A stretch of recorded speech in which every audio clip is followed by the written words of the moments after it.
Welcome back to the kitchen at Andersen Acres. Tonight we're going to be making battered chicken nuggets. Now, actual chicken nuggets are made with ground chicken that has been shaped either by hand or in a mold. If you just cut chicken into chunks, those are more appropriately called chicken chunks. In this recipe, we're making chicken nuggets. In my case, I'm actually using ground turkey because I don't have any ground chicken. But you can use ground chicken, ground turkey, whatever you got, as long as it's a ground meat. Okay? So we're going to take this ground meat and we're going to turn it in to delicious nuggets. So these are easier to make than you think. You'll need a deep fryer or a pot of oil on the stove. A deep fryer is my preference. Either way, you need to monitor the temperature of the oil. If your deep fryer has a temperature control, you don't need an external thermometer.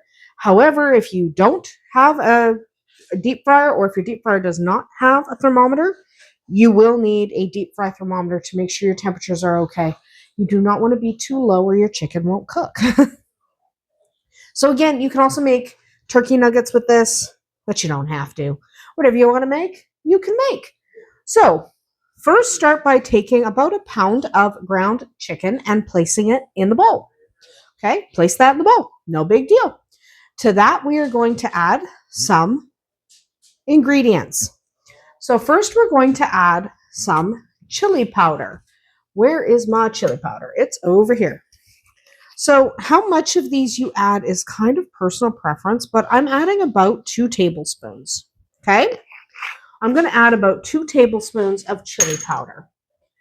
After that, I'm going to add some garlic powder. I'm going to add about half a tablespoon or maybe a full tablespoon, whatever I feel like. Then we're going to go to the salt. You need salt. Please don't skip the salt. I am begging you not to skip the salt. The salt we are going to add about a teaspoon. I'm putting it in a, there we go. The whole point of salt is not to make this salty. The point of salt is to help with flavor enhancement. And that's what we're going to do. And then about a teaspoon of black pepper. Okay, we want to enhance our flavors. We're also going to add an egg. Okay, I'm going to add an egg. I'm using a mixer. You can mix this by hand if you like.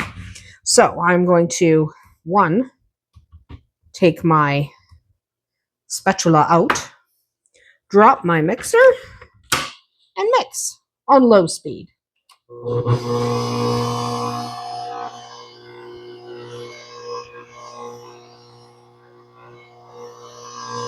Going a little higher.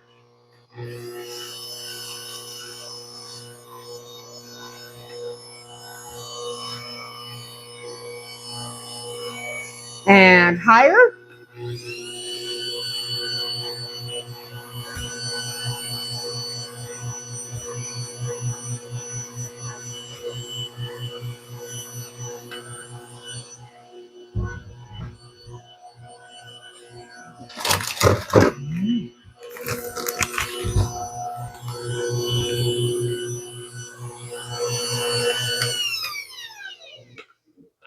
Okay, now this is actually too gooey to make a chicken nugget. See, it's got no cohesion. So how do we fix that? How do we give it cohesion?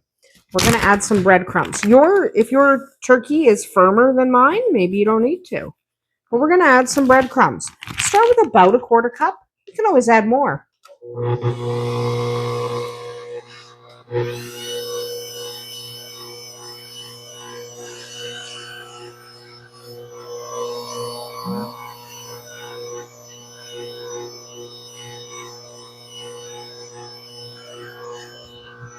I'm going to add a little more.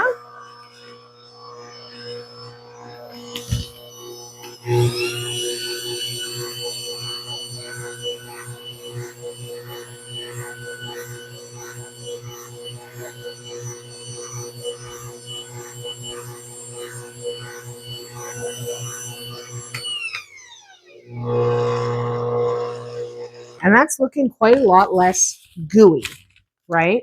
So you might not have to add any breadcrumbs depending on the consistency of your particular meat. So my meat was fairly ground up, like really, really ground up. So get that off of there. Come on, get down. Come on, get down. Get down, I said. Arg. There we go. There we go. Okay. Next up, what are we going to do? Well, we have to form this into nuggets. Okay. So what I'm going to do is back the camera up. I'm going to take that off. Put that in the sink because we don't need that anymore. Remember, you're working with raw meat, so wash your hands and put away pieces as you don't need them anymore. Okay? Because you don't want to contaminate more than you have to. Move that out of the way. Okay. So, set this aside. We are going to take a piece of parchment paper or wax paper. It literally doesn't actually matter what you've got. I'm just going to use this cutting board to weigh down that side and use this to weigh down that side. Just so it stays kind of sort of open. Stay. Okay? Then we're going to take our ground chicken. Make sure it's well mixed. So if it didn't get mixed well enough in the mixer, if you have pockets of herbs here and there, give it an extra mix, which is what I'm doing right now. Just doing an extra mix. Okay? When you're working with raw meat, no matter what kind it is, chicken, turkey, beef, pork, give it a sniff. If it smells foul, don't use it, okay? Because I've seen people say, "Oh, my meat smelled bad," and then your meat went bad. If it smells bad, it went bad. Okay? So now we're going to put this here. Okay? Then we are going to get another bit of wax paper and put that on top. Okay? I don't need that anymore. I was just using that to hold the paper down. Put that on top, and we're going to press this. You can use a rolling pin if you like, or you can use your hands. It doesn't matter. Okay? So what you're going to do is make sure it stays on your wax paper, first of all. Okay? And yes, you can use a rolling pin. That's what I'm going to do here. How thin do you want it? I wouldn't go, what am I at? I don't know, whatever this thickness is, but I wouldn't go too thin. Thickness of a chicken nugget. Okay? Try to have it fairly even in thickness, which is why I'm using a rolling pin with these gradiated measures. And it's so much easier if you use the wax paper or the parchment. This is parchment paper, but either will work. Okay, I'm going to take this one off, but we're not going to get rid of it in case we need it again. Then we're going to take a cookie cutter. You can shape this by hand if you don't want to do it by cookie cutter. And you can also stick this in the freezer for a few minutes so it sets up a little better, and I might do that. We'll wait and see. Let's see if these... I might actually do that just to help that set up a little bit. But you don't have to do them like this. You can shape them by hand. I'm using a little cookie cutter because it's cute. Okay, it's cute. So let's just see if I can get them off of here. I probably can't. So I'm going to shove these in the, shove the dough, the mix. I'm going to throw it onto this cutting board. And then I'm going to throw it in the freezer for just about 20 minutes so it can start to set up. It makes it a little easier to handle. Okay? It's going to make my life easier. So that's what I'm going to do. We'll be right back. All right, this has been setting for about 20 minutes. Good time to come in here. It'll be a little more firm, but it shouldn't be a ton more firm. You can leave it longer if you want. You can also shape these with your hands if you'd rather. You don't have to use a cookie cutter. Okay? So I'm just going to push this guy through. And And I'm not going to do the whole thing on camera because it'll be annoying. But basically what you do, come in, remove the excess from the edges. Okay, remove the excess from the edges. Put that off to the side. Get your nuggets. And I'm probably going to shape most of the rest of them by hand because it just makes it easier. But you take your nugget, flip it upside down on a cutting board. Okay? That's what you're going to do. So I'm probably just going to shape the majority of them by hand because it's way faster. But this is an example of how you can shape them using a cookie cutter. Okay, I did a couple of little heart shapes. Put them upside down on a cutting board. So again, if you want to shape them by hand, you take some of your nugget to shape by hand. Okay, we're going to take some of our nugget to shape by hand, and you just take them, push them into about the same thickness, whatever shape you like. You want them little, you want them big, up to you. Put them on your cutting board, okay? So they should sit on your cutting board. That's what you want to do. You want to pop them on your cutting board, and then after you're done shaping all your nuggets, whether you use cookie cutters or by hand, you're going to put them on your cutting board and pop them back in your freezer while you won't worry about the next step, okay? So I'm going to finish shaping my nuggets, get them on my cutting board, pop them in the freezer, and we'll come back when we're ready for the next step. Okay, we're set. I am going to show you the next step. So what you need is 2 bowls of flour, 1 cup in each. Okay, I like to use a smaller bowl with just the flour and a slightly larger bowl to which we are going to add 1 cup of water. Okay, this is our batter. So we're just going to whir this up with don't worry about it too much. It's not really that big a deal. We're going to do this. It's really easy. Okay, we also have our deep fryer with our oil that is preheated to 360 degrees Fahrenheit. Oh, I just sprayed batter everywhere. Good for me. I'm so good at this. Okay. Next up, you'll notice we have a rack, a cooling rack with a paper towel under it. It's because we're going to fry these twice. Once to set them, once to crisp them. So I'm just going to go to the freezer and grab my little tray. I'm going to grab my little tray and I'll just show you my little tray of chicken nuggets. Or in my case, turkey. It doesn't matter. Okay, so what we're going to do, we are going to take these nuggets. We're going to put them in the flour. You're only going to do a handful of them at a time. Okay, so you're not going to do a ton. I'm going to do, I suppose I'll do 6 at a time. Okay, and some of mine are square. Some of mine are heart-shaped. Some of mine are round. It doesn't matter what your shape is. Whatever shape you like is the shape you can do. So you're just going to dredge them in your flour. Okay? Dredge them in your flour. Then what you're going to do,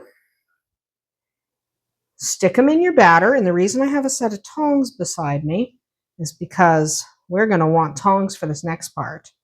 We don't want too much in the way of our fingers going into that batter. Okay, we're going to take these 6. I'm just going to get the paper towel to get the flour off my fingers. Remember, by the way, between each step, you're going to wash your hands because we are dealing with raw poultry. Wash your hands. You don't want to make yourself sick. Okay, in the batter, back in the flour. Okay, in the batter, back in the flour. Okay, that's what we're doing. We're doing in the batter, flip them over, flip them over, flip them over, flip them over, batter, and then grab them in the flour. Okay, I have got 3 in the flour right now. Toss them, get them covered. Okay, get them covered in that flour. Covered in that flour. Pick them up right in the oil. Okay,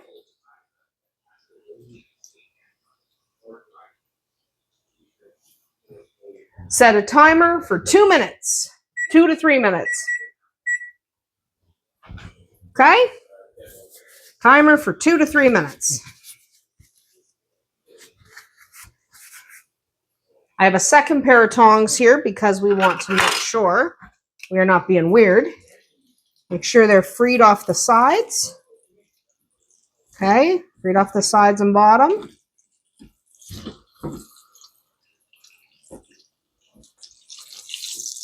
Okay.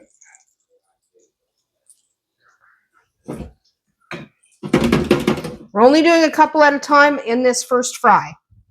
And then I'll show you what they look like when they come out. But we're doing 2 fries. And the reason we're doing 2 fries is because it gives us a nice crisp nugget. But you only need 2 minutes. 2 to 3 minutes. You want them slightly turning golden, not actually browned.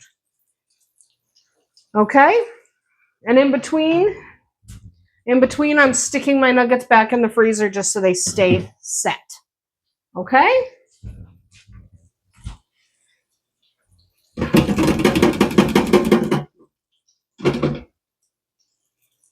And then I will show you what they look like when they come out. But do not eat them after this step. They have to go through the fryer twice. Because if you fry them twice, you can fry them just once. You can leave them in here for like 7 minutes and they'll be cooked. But if you do them for 2 minutes and then you do them for 5 or 6 minutes later, they'll be so much crisper. And I'll talk about that when we come back after we're done this first fry. Okay. We are just waiting now. We are just waiting. And yes, it's okay. It is okay to flip them with your other set of tongs. You can use just one set of tongs, but this way my set of tongs doesn't get all raw. Okay. Take those out of there. That's what that looks like at this point. They're very, very pale. So we're going to take those. Okay. Take those. Pop them on our cooling rack. We are going to let that cool. So why are we doing 2 fries instead of just 1? Good question. So we're doing 2 fries instead of just 1 because 2 fries will make them nice and crisp. Okay. So I'm going to do that with these. Get these guys out of there and into the flour. These guys, you can always add more flour. Remember, this is just flour and water. It's not fancy, okay? And we're just gonna shake, get some flour on there, flip them over, shake, get some flour, flip them over, flour, very, very nice, very gooey, and then just 1, 2, 3, okay? And just keep doing it. Just keep setting your timer for 2 minutes. If you have a bigger deep fryer than I do, you can do more than 3. Okay? Or bigger bowls. I could fit a couple more if I used bigger bowls. But I'm not using bigger bowls because I'm stubborn about it, and I'm using this size bowl. It doesn't matter. So what we're going to do is keep doing that, and we will come back when we have all of our nuggets ready. Okay? As soon as we have all of our nuggets ready to go for their second fry, we'll come back. Until then, we're just going to knock these guys around in here. Okay? It'll be fun. We'll be right back. All right. Those are done. We have a tray here. They have been slowly cooling. The top ones are hotter than the bottom ones. So why do we do this twice? Well, if you take them out after a couple of minutes, what happens is you see the batter, the moisture evaporates from it. And when that moisture evaporates and you double fry it, you fry it again, you get a crisper coating. So we're going to pop these back in the deep fryer, still at 360 degrees Fahrenheit, and let them cook for 6 minutes. Okay, we're going to do 6 in a basket because they fit. We don't want to double stack them. Give them 6 minutes, or till they're nice golden brown. They're not cooked yet all the way through. If you wanted to freeze them, this would be the perfect time. Okay, if you wanted to freeze them, now's the time because you can freeze them and then bring them out later and cook them for 6 to 8 minutes in your deep fryer and they will be fantastic. Tristan's dropping stuff. So that is what you should do if you want to freeze them. I don't want to freeze them. I want to eat them. So I'm going to pop them in the deep fryer and we'll come back in 6 minutes when they're ready to come out. In they go. All right, so my timer just went off. I've got a nice little basket here. I've got my nuggets here. Dump those in there. And those look pretty good. Let's keep going so we have a whole basket full. Then we'll come back and take a look because these are really good. But we have a ways to go before I'm done. I'm not going to film the whole thing because it's going to be very boring. It's just me putting chicken nuggets in the fryer over and over and over again. So let's skip to when they're all done. All right, that's it. They're all done, all cooked. I had to use a second basket. But look at how nice those look. They are delicious, fun to make, fun to eat. Now, they are a little bit labor intensive. There is a few steps, but they're definitely worth it and a lot of fun. Your kids will love them, I promise. You can also change the seasoning that goes into the turkey meat or the chicken meat. I use turkey. Most people will use chicken. I just didn't have any chicken. So I use turkey. It's fine. Don't worry about it. But you can change up the seasoning. So I use like chili powder, salt and pepper, garlic, a little. You can use what you like. If you don't like chili powder, sub it out for something else. Do onion powder. There's a lot of different things you can do with the actual meat to flavor it. And then you just batter it and fry it. Double fry it. So you fry it 2 minutes, take it out, fry it another 6, because it gives you a crisper, more delicious crust. That is about it for us here tonight at Andersen Acres. Let me know how these go for you. I know they're a pain, but they're definitely worth it. We'll see you tomorrow.